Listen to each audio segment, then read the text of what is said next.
estamos numa série tão gostosa, aprendendo o dia a dia, através do Evangelho, lendo os textos e meditando nas Escrituras.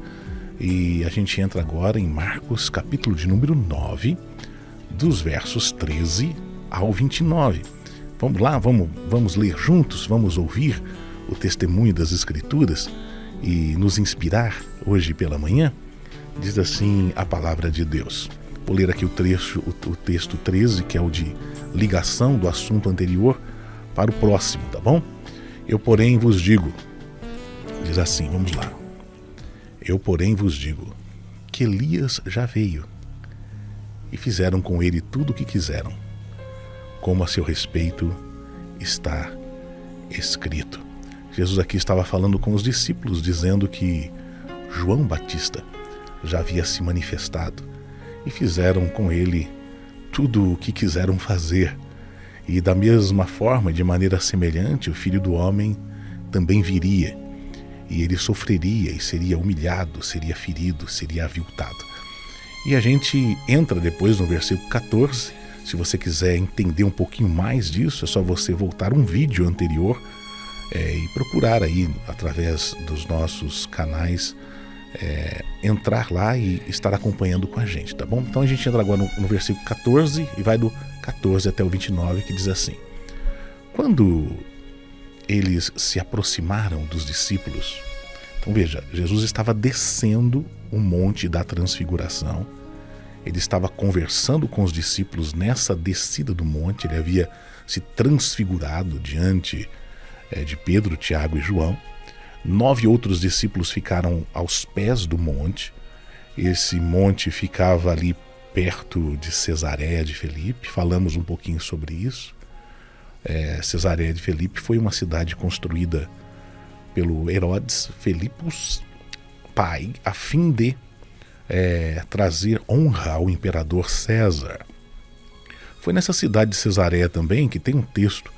Ele construiu uma cidade tão linda. Essa Cesareia de Filipe era uma cidade linda. Pensa num lugar todo feito com mármores. E naquela região não tinha mármore. Eles trouxeram mármore de outras regiões do mundo para que essa cidade pudesse ser construída. Foi nessa cidade que Herodes, num estádio, como se fosse um estádio de futebol que tinha lá, que ele havia construído, um grande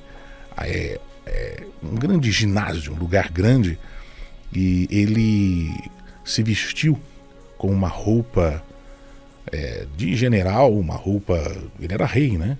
E ele colocou nessa roupa, diz os historiadores, os arqueólogos, os pesquisadores, historiadores, que ele colocou como se fossem espelhos na roupa. E ao colocar como se fossem espelhos na roupa, quando ele estava falando na plataforma, a luz do sol batia nele e ele iluminava aquele ambiente. Ele falava com tanta eloquência, com tanta grandeza, que as pessoas começaram a dizer: isso não é a voz de um homem, isso é a voz de um Deus. E a Bíblia diz que ele foi ferido por Deus e foi tomado por bichos, né? E os historiadores sabem que depois daquele discurso, quando você vai ler a história, a Bíblia conta como se ele tivesse sido ferido e tomado por bichos. Os historiadores dizem que depois de 3 dias ele morre e ele vem a falecer. É interessante, né, essas histórias que andam junto com as Escrituras e andam junto com a história da realidade. Isso amplia a nossa maneira de entender. Cesareia de Filipe então ficava ali. Esse monte, irmão, aqui que Jesus está descendo com os discípulos, onde ele foi transfigurado, ficava ali. Cesareia ficava aos pés desse monte, não é? E Jesus, acabando de descer, conversando com os discípulos sobre vários temas, a gente viu isso no vídeo passado, ele se aproxima dos discípulos que ficaram aos pés do monte. E quando eles se aproximam ali dos discípulos, eles viram uma numerosa multidão. Ao redor, ali naquela região, junto com os discípulos e os escribas, estavam discutindo com a multidão e com os discípulos. E logo toda a multidão, ao ver Jesus entrando ali no meio, aquela multidão é tomada de surpresa. e todos correm para saudar Jesus. Oh Senhor, que bom, o Senhor está aqui, que bom, aquela coisa assim, né? E é bonito como você olha para Jesus, ele no meio da multidão, né? Ele tem prazer em andar no meio da gente.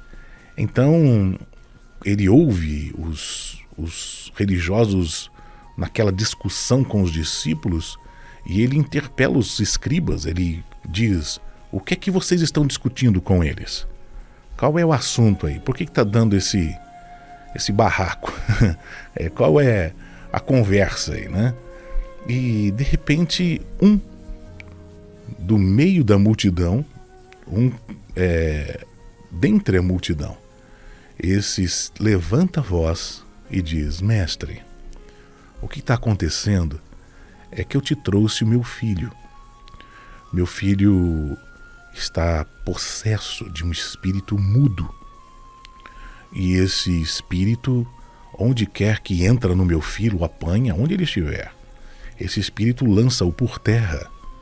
E meu filho espuma, fica com os dentes rilhando e vai definhando. Eu roguei a teus discípulos que expulsassem o demônio do meu filho, mas os teus discípulos não puderam. Então Jesus lhes disse: ó geração incrédula, até quando estarei convosco? Até quando vós sofrerei? Trazei-no aqui. E trouxeram-lhe então, e quando ele viu a Jesus, aquele garoto possuído por aquele espírito, o espírito imediatamente agitou o menino com violência e ele, caindo por terra, revolvia-se, virava de um lado para o outro, espumando. Então Jesus perguntou ao pai do menino: há quanto tempo isso lhe sucede? E o pai disse: desde a infância, meu senhor. Respondendo: muitas vezes o tem lançado no fogo e o joga na água, e a intenção dele é matar. Mas se tu podes alguma coisa, por favor, tem compaixão de nós e ajuda-nos. Jesus, olhando para ele, disse assim: se podes? Tudo é possível ao que crê. Imediatamente o pai do menino exclamou com lágrimas: eu creio, Senhor. Ajuda-me na minha falta de fé. Vendo Jesus que a multidão concorria, Jesus repreendeu o espírito imundo, dizendo-lhe: espírito mudo e surdo, eu te ordeno, sai deste jovem e nunca mais tornes a ele. Então o espírito imundo, clamando e agitando o garoto, agitando-o muito, saiu e o deixou como se estivesse morto, ao ponto de todos que estavam olhando aquela cena, aquele quadro, começaram a dizer: ele morreu, ele morreu, ele morreu. Mas Jesus estendeu a mão, o tomou pela mão e o ergueu, e o menino se levantou. Então, quando Jesus entra em casa, os discípulos lhe perguntaram em particular: por que não pudemos nós expulsar o espírito imundo do garoto? Respondeu-lhe Jesus: esta casta não pode sair senão por meio de oração e jejum. E tendo partido dali, passaram pela Galileia e não queria que ninguém o soubesse. Até aqui. Então eles estão descendo da montanha, estão conversando, Jesus está conversando com os discípulos, falando com eles, e o cenário é justamente esse. E quando o Senhor questiona: o que é que vocês estão discutindo com os meus discípulos? Qual é o questionamento? Qual é aí a situação que está acontecendo? Do meio da multidão, a gente ouve aqui que uma voz se levanta. É um pai. O pai de um menino. Um pai que estava sofrendo a angústia de ver o sonho dele sendo atormentado por uma perturbação maligna. Porque quando a gente tem filho, e não tem coisa mais doce e gostosa do que ter um filho, que é gerado por nós, ou que é um filho do coração, E se você tem tido a impossibilidade de ter filhos, eu quero desafiar você a adotar uma criança.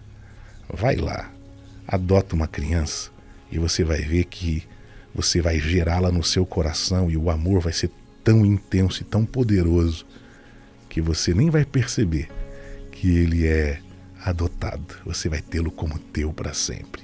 Delícia ter filhos. Esse pai, ele está passando por uma grande crise na sua vida. Seu menino está sofrendo muito. Sua casa está sofrendo muito. Jesus chega naquele ambiente e este homem já havia chegado naquele ambiente com a intenção de colocar nas mãos dos discípulos, a fim de que os discípulos de Jesus dessem resposta a ele, ao clamor dele, à necessidade dele. Só que os discípulos não podem. E, de repente, o fato dos discípulos orarem e não acontecer nada gera uma discussão terrível entre os religiosos e os discípulos. E quando o pai diz assim: mestre, eu te trouxe o meu filho, ele está possuído por um espírito mudo que tem a intenção de matá-lo, joga-o no fogo, na água. Os seus discípulos não puderam expulsar o demônio. E sabe o que aconteceu? O que está acontecendo é que eles fizeram da minha dor uma discussão teológica. E esse é a grande questão. As pessoas chegam feridas, machucadas, chegam angustiadas, chegam cheias de necessidade para a igreja de Jesus e o que elas ouvem é discussão, grito, conversa, teologia, incapacidade de dar respostas. E às vezes transformam a dor em teologia.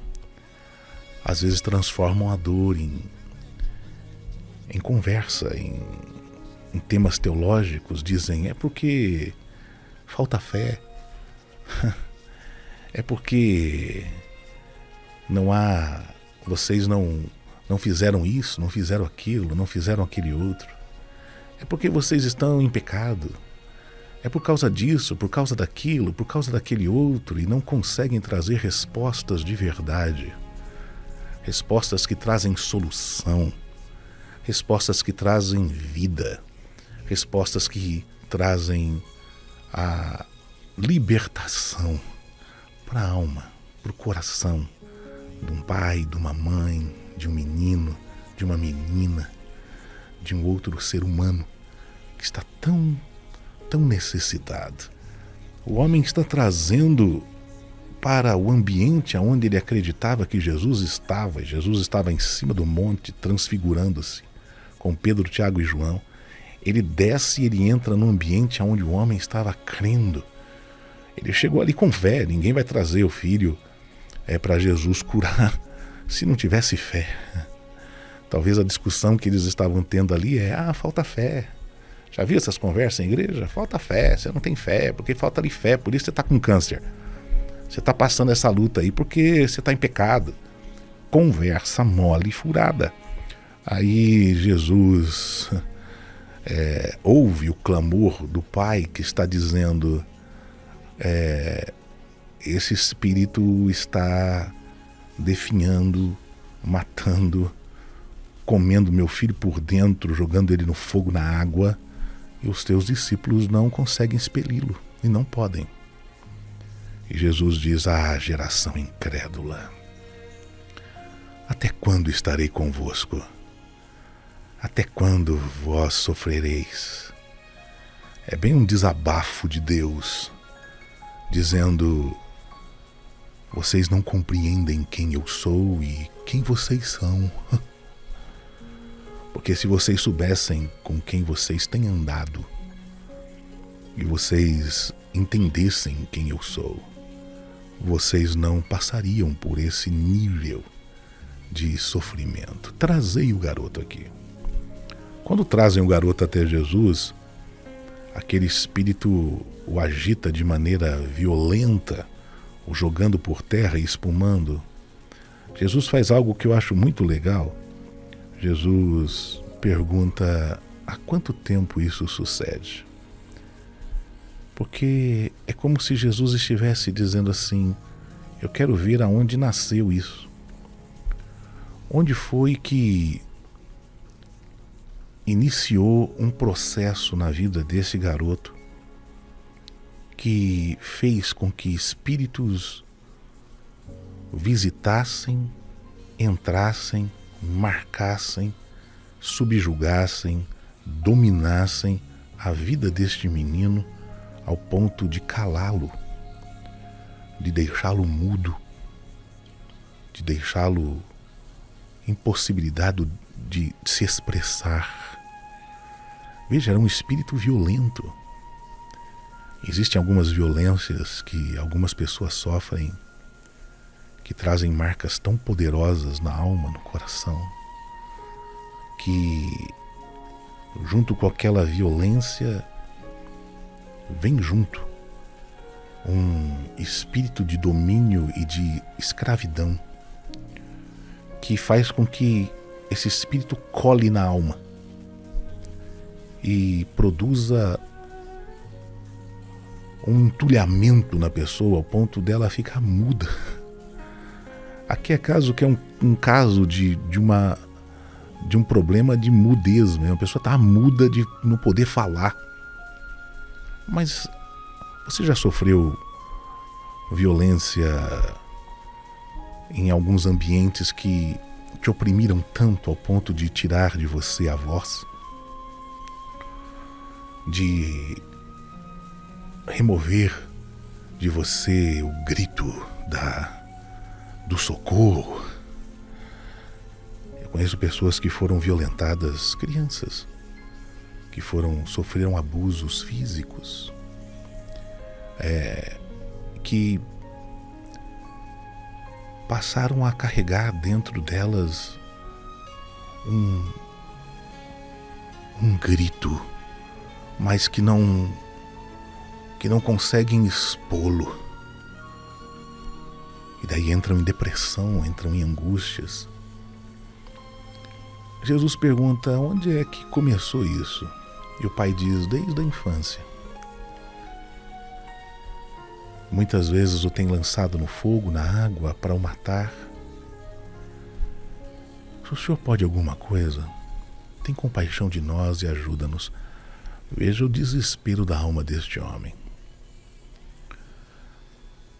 Eu estou procurando uma salvação, uma solução, estou procurando uma saída. O Senhor pode fazer alguma coisa? Que eu trouxe até, eu ouvi dizer que Jesus curava, eu trouxe aqui para os teus discípulos, eu trouxe aqui para esse ambiente que eu acreditava ser um ambiente religioso e nem os teus discípulos, nem os escribas, nem ninguém pode fazer nada. Eu estou atado, não tenho como dar resposta a esse problema. Se o Senhor pode alguma coisa, será que o Senhor pode ter compaixão e nos ajudar? É interessante porque Deus, ele nunca vai ficar sem expressar o seu poder para uma alma sincera que se abre diante dele com um clamor como o desse pai. Veja, o pai está dizendo: eu não tenho fé. Ajuda-me na minha falta de fé. Porque Jesus diz: eu posso. Se eu posso, eu posso. É claro que ele pode. E também tudo se torna possível ao que crê. Agora é interessante que às vezes a argumentação de alguns é: então ele não tinha fé. Mas imediatamente o pai exclama: eu creio, ajuda-me na minha falta de fé. Não é que está faltando fé aqui. Muito pelo contrário, um homem para abrir-se diante de Deus e dizer: Senhor, eu já tentei de tudo.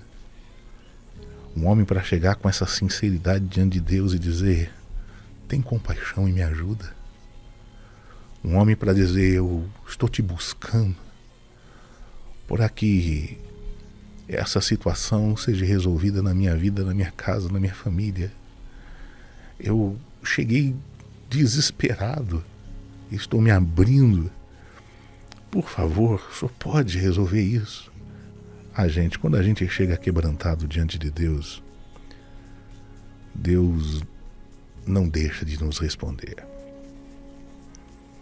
E Ele diz: eu posso e eu creio que eu posso, porque eu sei quem eu sou. Ajuda-me, Senhor, na minha falta de fé.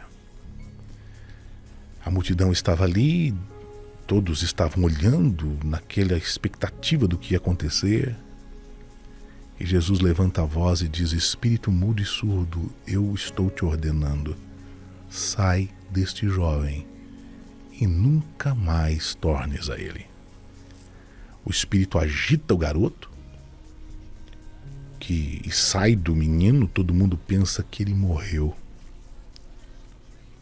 Mas Jesus o toma pela mão, o ergue e ele se levanta. Sabe, o Senhor Jesus tem para nós, para as coisas que tentam calar a nossa alma e nos deixar paralisados, resposta hoje. E a resposta de Deus para nós é uma resposta que traz soluções imediatas para a nossa vida. Porque quando Deus intervém, Ele intervém até mesmo quando os quadros são os mais terríveis. Ele nos toma pela mão, Ele nos ergue e Ele nos coloca de pé para que a gente possa ver que Ele traz respostas aos nossos anseios e dificuldades. O que mais me chamou a atenção não foi o milagre em si, foi a pergunta dos discípulos, que dizem: nós não conseguimos expulsá-lo. E a resposta de Jesus: sabe por que vocês não conseguiram? Porque esta casta não pode sair senão por meio de oração e jejum. Isso aqui me fez lembrar de algo muito importante. Eu tenho apenas alguns minutos para dizer isso, porque às vezes a gente pensa que o grande tema dessa mensagem é o jejum, no sentido de uma batalha espiritual. Mas a gente não entende que o grande tema dessa mensagem é o quebrantamento do nosso coração, que é capaz de nos fazer ter vitórias espirituais. E a gente acaba pensando que é por causa de deixarmos de comer ou de beber que obteremos respostas diante de Deus. Existe um texto em Isaías onde Deus nos ensina o que é o verdadeiro jejum. Deus diz assim: vocês acham que eu quero que vocês passem fome? Vocês acham que eu quero que vocês fiquem curvados como um bambu? Ou que vocês vistam roupas de pano de saco e cinza e digam: isso é o meu jejum? Não. Não é esse tipo de jejum que eu quero. O jejum que eu procuro de vocês é que vocês soltem os presos que foram presos de maneira injusta. O que eu quero de vocês é que vocês tirem o peso que faz sofrer aquele que está sendo oprimido. Eu quero que vocês ponham em liberdade os oprimidos, aqueles que estão escravizados, aqueles que estão subjugados por situações de injustiça, de malignidade, de perversidade. Sabe, o jejum que me agrada não é o fato de vocês deixarem de comer, beber comidas e ficarem famintos.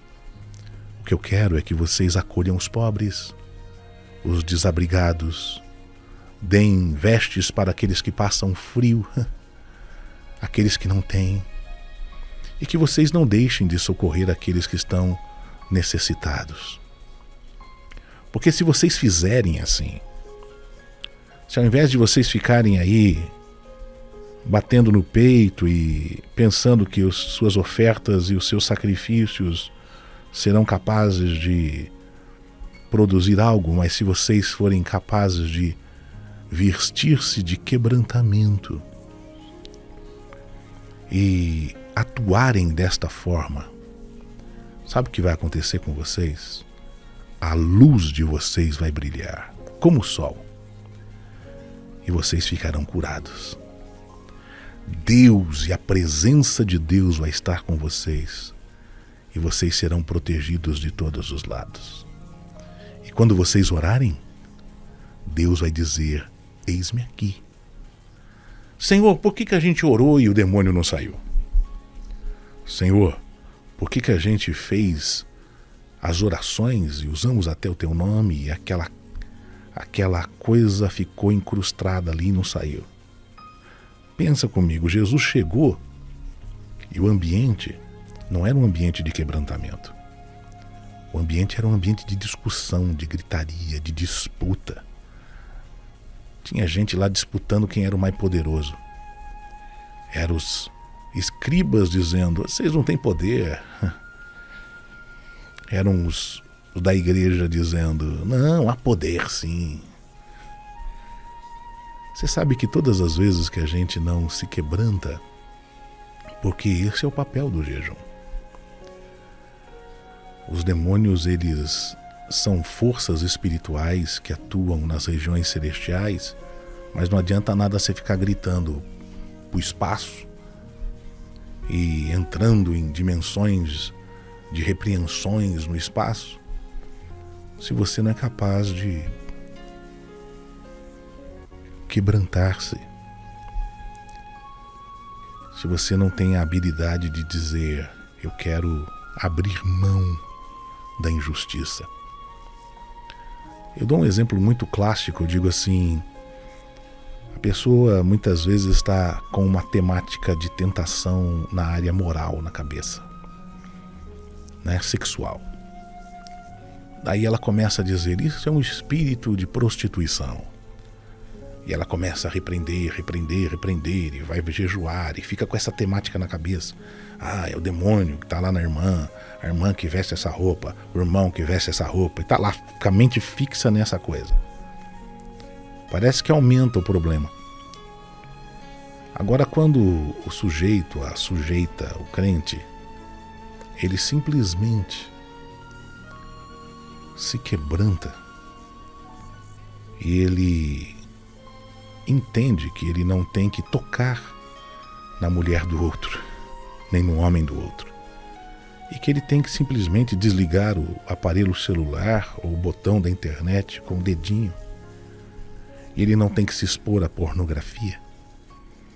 Ou quando ele simplesmente se quebranta e diz: espera lá, não há força em mim para vencer isso, porque essa coisa é forte e isso está vindo trazer desejos e impulsos na minha mente. Então, Senhor, não há força em mim, mas eu peço que o Senhor remova com a tua graça, e eu quero no Senhor não focar mais nisso. Eu quero pedir tua graça sobre minha vida e eu quero tirar o foco da minha mente disso. E no Senhor eu vou vencer. Os demônios saem. Sabe, saem. Quando você aprende a desprezar certas coisas que precisam ser desprezadas, não é desprezar pessoas, é desprezar certas atitudes, certos posicionamentos, não colocar tanta ênfase, tanto foco em algumas coisas que geram gritaria, discussão, discórdia, disputa, inveja, maledicência, toda sorte de desejos, de concupiscência e de disputas. Quando o nosso coração sai disso, essa casta sai.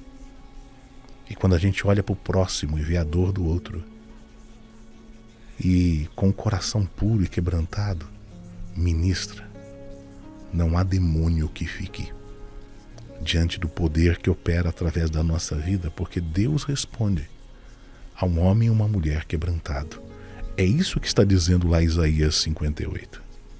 Se vocês fizerem assim, vocês vão me invocar. Vocês vão brilhar no meio das trevas. Vocês me invocarão e eu vou dizer: eu estou aqui. Eu estou aqui. Se você continuar lendo o texto de Isaías 58, vai dizer assim: se acabarem com todo tipo de exploração, com as ameaças, com os xingamentos, se derem de comer aos famintos, se socorrerem os necessitados, a luz da minha salvação brilhará, e a escuridão em que vocês vivem ficará igual à luz do meio-dia. Eu, o Senhor, os guiarei. No meio do deserto eu lhes darei de comer, e vocês ficarão fortes e cheios de vigor. Serão como um jardim regado. Vocês serão como alicerces poderosos, homens e mulheres inabaláveis. Vocês serão como muralhas fortes. Veja, eu quero desafiar você, hoje de manhã, a ver esse texto comigo, olhar para Jesus e acreditar que, para os discípulos, e aprender aqui, que o que Deus tem para nós é um caminho mais elevado.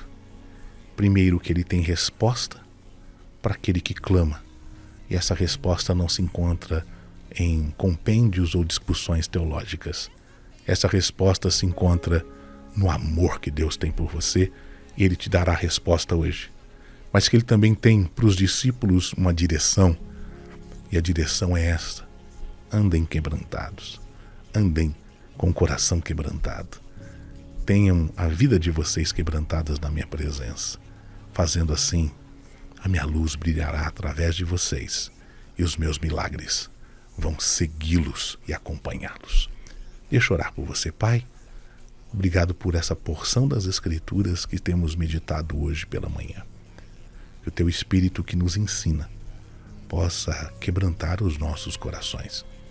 E possamos, ao ler esse texto tão simples, termos o coração quebrantado e olharmos para Jesus e vermos como é que temos que viver para vencermos todas as coisas, quer principados ou potestades, ou vencermos as lutas diárias. Sabemos que precisamos andar quebrantados na Tua presença. Aonde existir em nós um caminho tortuoso, que o Teu Espírito nos endireite. Perdoa as nossas faltas e pecados e nos conduz a um coração quebrantado, temente, puro e que se move como o Senhor deseja. Abençoa os meus ouvintes, em nome de Jesus. Amém. Que Deus abençoe você, que você possa compartilhar com os teus amigos, assistir desde o início essa série. Seja muito abençoado.